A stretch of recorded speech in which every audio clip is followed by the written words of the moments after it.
Hey everybody, this is Ken. Let's talk about safety score today.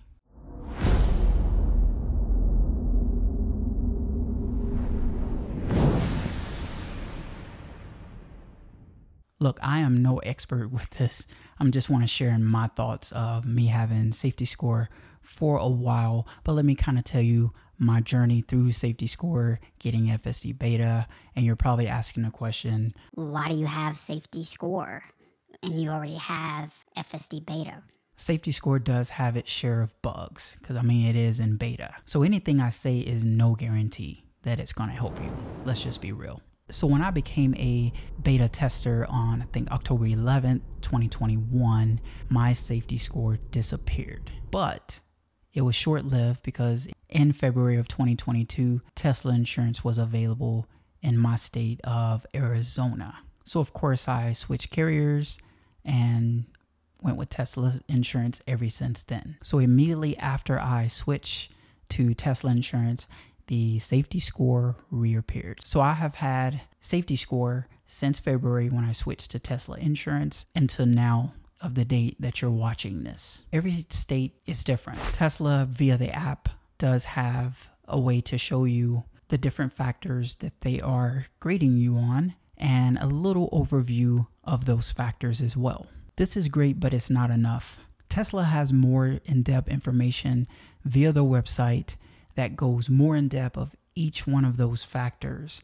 On their website for unsafe following, it tells you they start grading you over 50 miles per hour. I didn't know that. I didn't know that when I was trying to get FSD beta, and I really didn't know it when I first got Tesla insurance and got the safety score back. And the majority of the video will just show you me going 50 or more, 50 or under, me just playing with it, no navigation on, so it can kind of be like autopilot for all of you autopilot users that are trying to get FSD beta. Okay, so enough of my face. Let's get into it. I'll just do a little voiceover. I have not drove any miles today, so we're basically at 0 right now. Isn't it amazing what FSD beta looks like now from when I had it less than a year ago? Just wanted to show you this turn, how I took my time with the turn. I did not floor it. It's just you ease on the acceleration when you're making a turn. I try not to go over 20 miles an hour, but everybody's situation is different. And as you can see, I did turn on autopilot once I got around 50 miles per hour. You never know if somebody's gonna come off the side street, get in front of you, and possibly get forward collision warnings. The next thing is, you see I'm going below 50 miles per hour, and some people are like, no, you're getting too close, you might get unsafe following distance.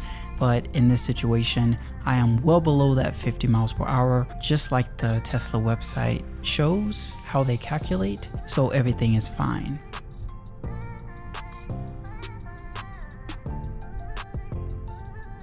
When you are passing someone, you see I'm not pressing the accelerator because you don't want to get forward collision warning. So you kind of just ease on the accelerator. I am getting up near 50 miles an hour, but I am under 50 miles an hour, so everything is safe. In this situation, I did not turn on autopilot. So just to show you how you can still, I'm on the highway right now. Even though I'm not going fast, I am pretty much behind that SUV, maybe 2 to 3 car lengths, which is acceptable. But in the past, I used to think I have to be way far back, and I did not know there was a certain speed limit, and I cannot stress that.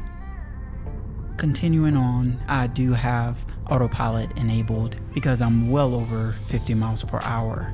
I'm just switching the lane because there is a guy off to the side and a cyclist that is right off that road.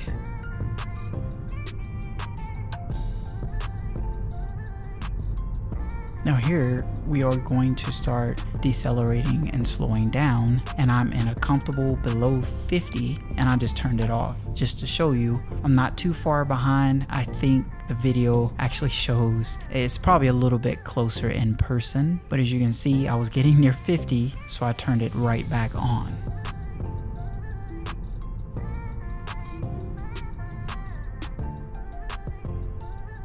So I did get below 50 and I'm about to make a left turn, and just wanted to kind of show you turning off of the highway. You just take it simple. I did not go over 20 miles per hour, and it's not like I'm driving like a grandma. I'm pretty much staying with the car in front of me, and you just take your time.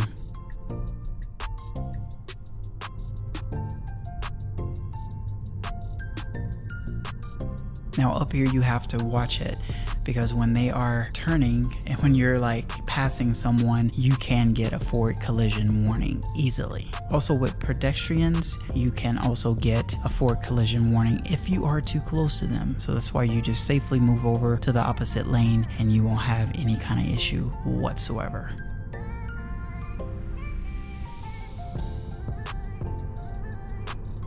On this you can see I'm not in autopilot whatsoever, but I was a little nervous thinking ahead that that vehicle in front of me could have switched lanes. If I was still not in autopilot or FSD, then if they would have merged in front of me, I would have got unsafe following. So you just have to be mindful, think ahead, and everything will be fine. But I'm just rocking it because I'm getting close to a car in front of me. But once I get below that 50, which I was, everything was fine.